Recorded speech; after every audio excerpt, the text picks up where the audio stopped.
Hello बच्चों, SDS education academy में आपका स्वागत है। आज हम क्लास 11th की पाठ्यपुस्तक आरोह भाग 1 की कविता वे आँखें पढ़ेंगे। इसके कवि सुमित्रा नंदन पंत जी हैं। इस कविता में पंत जी ने स्वतंत्रता से पूर्व किसानों की दुर्दशा का चित्रण किया है। उनकी आँखें सदा दुख और दीनता से भरी रहती हैं। कभी वह स्वाधीन था, परंतु आज उसे उसकी ज़मीन से बेदखल कर दिया गया है। महाजन ने क्रूरतापूर्वक उसके पुत्र को मरवा डाला, उसके घर द्वार बिकवा डाले, खेत तक नीलाम करवा डाले। ब्याज के लिए उसने सब अत्याचार किए। उसकी पत्नी बिना दवा दारू के मर गई और दुधमुही बेटी दूध के अभाव में चल बसी। उसकी पुत्र वधू को पति घातनी होने का कलंक मिला। एक दिन उसे भी थानेदार ने बुलवा भेजा। अगले दिन वह कुएं में डूबकर मर गई। इन सब अत्याचारों को याद कर करके किसान की छाती फट गई। यह इस कविता में बताया गया है। अब हम कवि परिचय पढ़ेंगे। सुमित्रा नंदन पंत जी का मूल नाम गोसाई दत्त है। इनका जन्म सन 1900 कौसानी जिला अल्मोड़ा उत्तरांचल में हुआ। सुमित्रा नंदन पंत जी छायावाद के महत्वपूर्ण स्तंभ थे तथा इन्हें प्रकृति के चितेरे कवि भी कहा जाता है। इनकी प्रमुख रचनाएं हैं वीणा, ग्रंथि, पल्लव, गुंजन, युगवाणी, ग्राम्या, चिदंबरा, उत्तरा, स्वर्णकिरण, कला और बूढ़ा चांद, लोकायतन आदि। इन्हें भारतीय ज्ञानपीठ पुरस्कार, साहित्य अकादमी पुरस्कार, सोवियत लैंड नेहरू पुरस्कार तथा पद्म भूषण से सम्मानित किया गया है। इनकी मृत्यु सन 1977 में हुई। अब हम कविता पढ़ेंगे। अंधकार की गुहा सरीखी उन आँखों से डरता है मन, भरा दूर तक उसमें दारुण दैन्य दुख का नीरव रोदन। वह स्वाधीन किसान रहा, अभिमान भरा आँखों में इसका, छोड़ उसे मझधार आज संसार कगार सदरस बहस किसका। अब हम शब्दार्थ समझेंगे।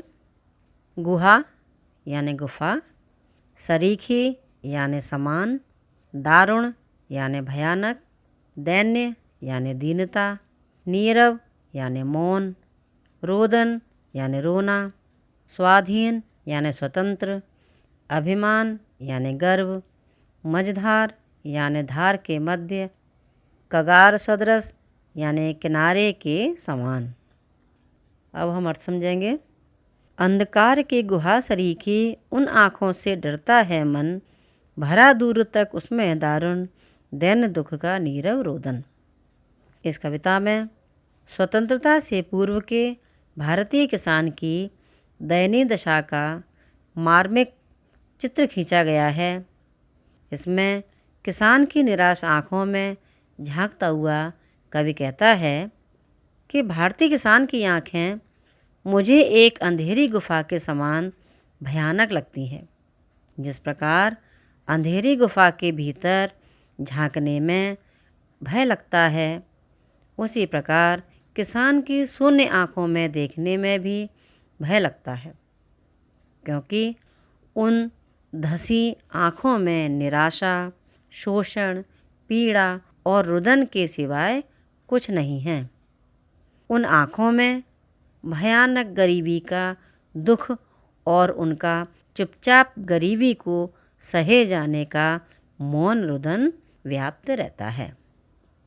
वह स्वाधीन किसान रहा, अभिमान भरा आँखों में इसका, छोड़ उसे मझधार आज संसार कगार सदरस वह किसका। कवि आगे कहते हैं कि भारतीय किसान कभी स्वाधीन था, स्वावलंबी था। उसके पास अपना कहने को कुछ खेत थे। तब उसकी आँखों में स्वाभिमान था, चमक थी। तब समाज में उसकी मान मर्यादा थी। परंतु आज उसका स्वाभिमान उसे छोड़कर ऐसे विलीन हो गया है जैसे कोई रेतीला किनारा टूटकर नदी के प्रवाह में बह जाता है। अर्थात आज उसका जीवन बिल्कुल स्वाभिमान शून्य बनकर रह गया है।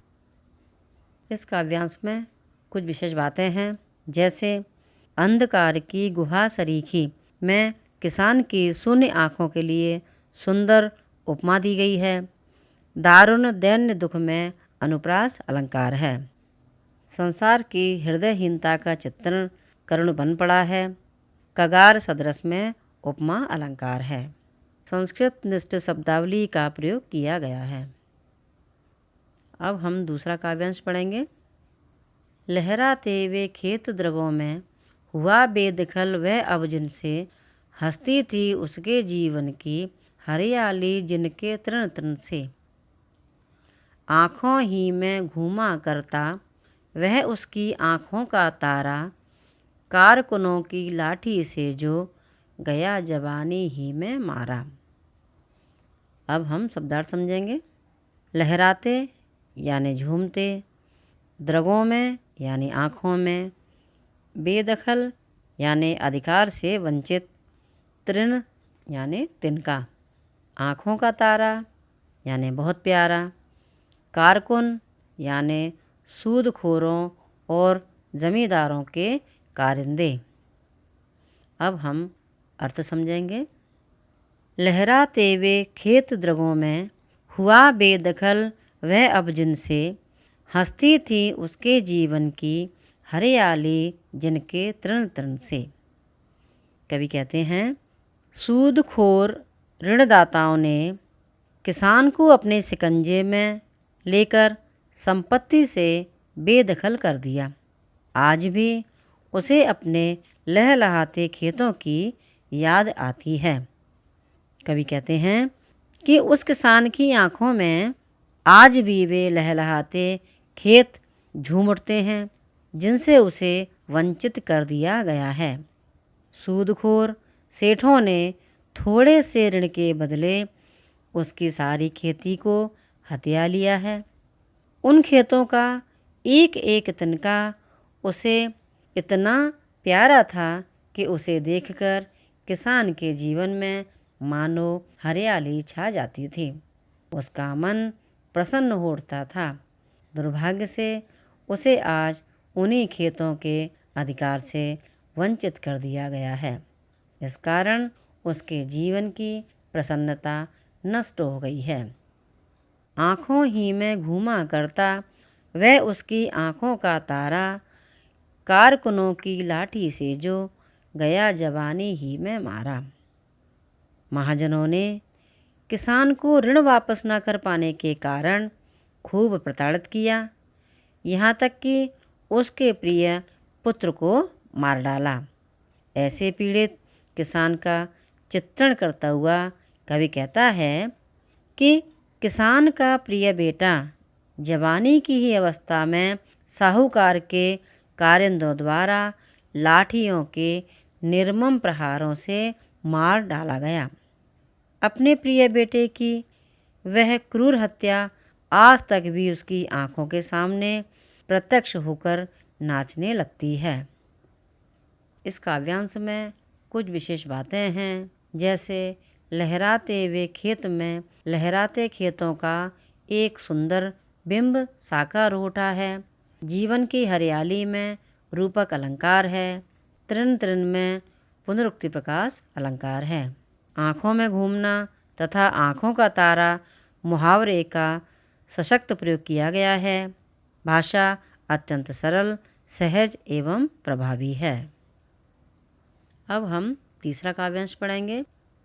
बिका दिया घर द्वार, महाजन ने न ब्याज की कौड़ी छोड़ी, रह रह आँखों में चुभती वह कुर्क हुई बरधों की जोड़ी।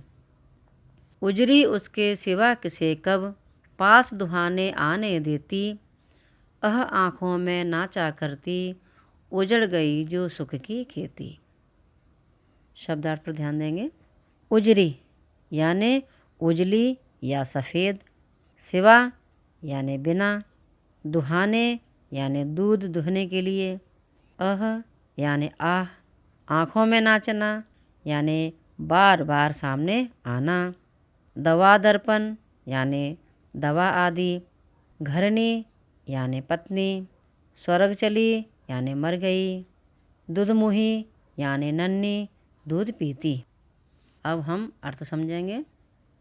बिका दिया घर द्वार, महाजन ने न ब्याज की कौड़ी छोड़ी, रह रहे आँखों में चुभती वह, कुर्क हुई बरधों की जोड़ी।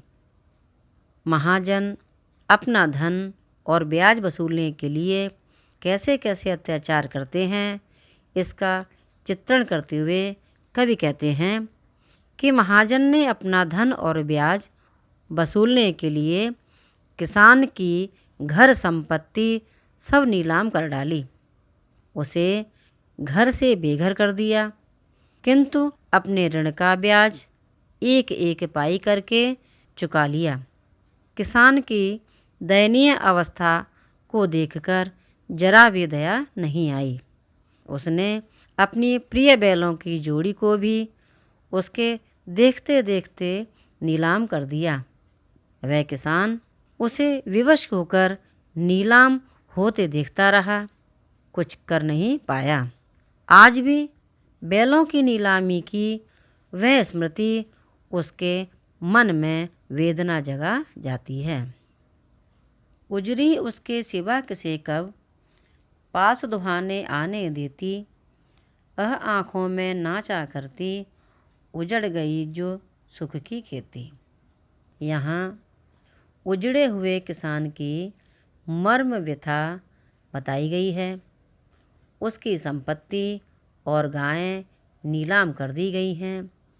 कवि कहते हैं कि किसान को अपनी उजली सफ़ेद गाय से अत्यंत स्नेह था। गाय भी उससे स्नेह रखती थी, अतः गाय उसके सिवाय अन्य किसी को अपने पास दूध दुहने के लिए नहीं आने देती थी। उसकी आँखों के सामने आज भी गाय का स्नेह उमड़ पड़ता है। कवि कहते हैं, हाय बेचारे किसान का सुखमय संसार आज उजड़ गया है, परंतु उसे उसकी याद बरबस आती रहती है। इस काव्यांश में कुछ विशेष बातें हैं, जैसे घर द्वार महाजन ने न की कौड़ी छोड़ी में अनुप्रास अलंकार है, रह रह में पुनरुक्ति प्रकाश अलंकार है, किसी कब दुहाने आने में अनुप्रास अलंकार है, प्रश्न शैली का प्रयोग किया गया है, आँखों में चुभना तथा आँखों में नाचना इन मुहावरों का प्रयोग किया गया है। अब हम चौथा काव्यांश पढ़ेंगे।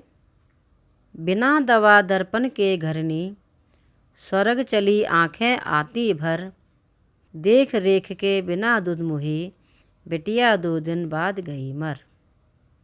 घर में विधवा रही पतोहू, लक्ष्मी थी यद्यपि पति घातिन, पकड़ मंगाया कोतवाल ने, डूब कुएं में मरी एक दिन।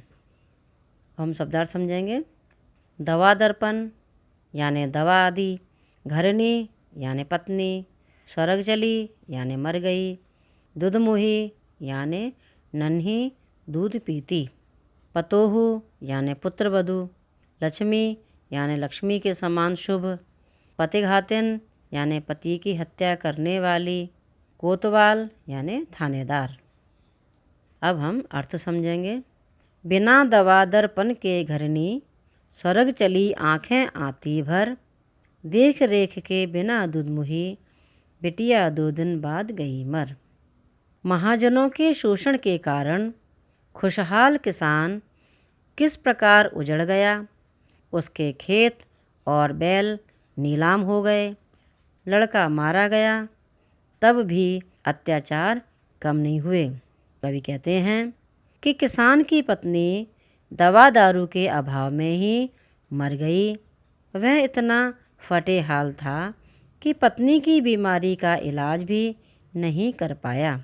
यह सोचकर उसकी आंखें आंसुओं से भर जाती हैं। पत्नी की मृत्यु के पश्चात दूध पर आश्रित उसकी नन्ही बिटिया की समुचित देखभाल नहीं हो पाई। अतः उस बेचारी की भी अकाल मृत्यु हो गई। इस प्रकार यातनाओं ने उसे घेर लिया। घर में विधवा रही पतोहू लक्ष्मी थी, यद्यपि पतिघातिन। पकड़ मंगाया कोतवाल ने, डूब कुएं में मरी एक दिन। एक अच्छे भले किसान को थोड़े से ऋण के बदले महाजन ने घर से बेघर कर दिया। उसके जवान लड़के को मार डाला। दुर्भाग्य ने उसकी पत्नी और नन्ही बेटी को भी छीन लिया।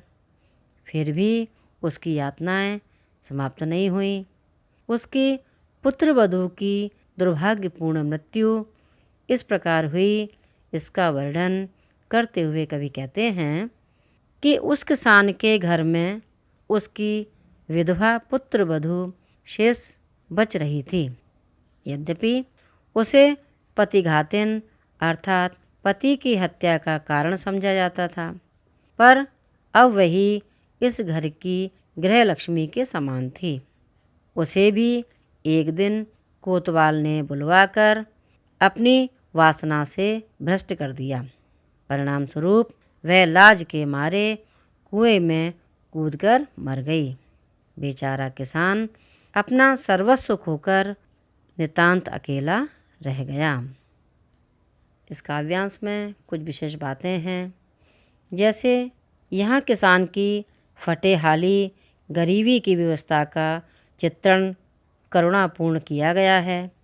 भाषा ग्रामीण परिवेश के अनुकूल है। किसानों पर होने वाले पुलिस के अत्याचारों का मर्मस्पर्शी वर्णन किया गया है। करुण रस की अभिव्यक्ति हुई है। इसे पढ़कर आँखों के सामने कुएं में डूबकर मरती नारी का चित्र साकार हो उठता है। पतोहू, लक्ष्मी, कोतवाल जैसे शब्द यहाँ ग्रामीण अंचल से लिए गए हैं। अब हम 5वां काव्यांश पढ़ेंगे। खैर पैर की जूती जोरू, न सही एक दूसरी आती, पर जवान लड़के की सुधकर, सांप लूटते फटती छाती। पिछले सुख की स्मृति आँखों में, क्षण भर एक चमक है लाती, तुरत शून्य में गढ़ वह चितवन, तीखी नोक सदृश बन जाती। अब हम शब्दार्थ समझेंगे। पैर की जूती यानी उपेक्षित या तिरस्कृत, जोरू यानी पत्नी, सुध यानी याद, सांप लूटती यानी जलन होती, फटती छाती यानी बहुत दुख होता, स्मृति यानी याद, तुरत यानी शीघ्र, शून्य यानी आकाश, चितवन यानी दृष्टि। अब हम अर्थ समझेंगे। खैर पैर की जूती जोरू, न सही एक दूसरी आती, पर जवान लड़के की सुधकर, सांप लूटते फटती छाती। गांव के महाजन अपना ऋण वसूलने के लिए किसानों पर घोर अत्याचार करते हैं। पीड़ित किसान का घर बार, खेती, बैल, पुत्र, पुत्रवधू, पत्नी, बच्ची सब एक एक करके नष्ट हो जाते हैं। आज वह अपनी पत्नी और जवान लड़के की याद कर करके तड़पता है। वह कहता है, पत्नी मरी तो मरी, उसका मरना उतना कष्टकर नहीं था। वह तो पैर की जूती के समान तुच्छ होती है। मनुष्य चाहे तो एक जूती के फटने पर दूसरी बदल ले, इसलिए वह किसान दूसरी पत्नी भी ला सकता था। परंतु जब उसे अपने जवान लड़के की हत्या हो जाने की याद आती है तो उसकी छाती पर सांप लौटने लगते हैं। उसका मन पीड़ित हो उठता है। पिछले सुख की स्मृति आँखों में, क्षण भर एक चमक है लाती, तुरत शून्य में गढ़ कर वह चितवन, तीखी नोक सदृश बन जाती। किसान को कभी महाजनों ने, कभी सरकारी अफसरों ने, तो कभी दुर्भाग्य ने लूटा। उसका लुटा पिटा अतीत उसके लिए दुख का कारण बन गया। कवि कहते हैं कि किसान जब अपने गत वैभव और सुख को याद करता है तो उसे क्षण भर के लिए सुख और आनंद मिलता है। उसकी आँखों में चमक भर आती है। उसे अपने खेत, गाय, पुत्र, पत्नी, बिटिया, पुत्रवधू की कल्पना सुख देने लगती है। किंतु जब उसकी कल्पना धीरे धीरे गहरे चिंतन में उतरती है, उसकी नज़रें कहीं शून्य में घड़ी की घड़ी रह जाती हैं। उसे एक एक करके सबके नष्ट होने की याद आती है, तो वे सब स्मृतियाँ उसके लिए दुखदायी बन जाती हैं। इस काव्यांश में कुछ विशेष बातें हैं, जैसे किसान पत्नी को पैर की जूती के समान तुच्छ मानते हैं। उस समय की संकीर्णता का वर्णन किया गया है। वे पुत्र को अधिक महत्व देते हैं। पुत्र उनके जीवन का आधार होता है। फिर सांप लौटना, छाती फटना तथा पैर की जूती होना, तीनों मुहावरों का प्रयोग बहुत मार्मिक बन पड़ा है।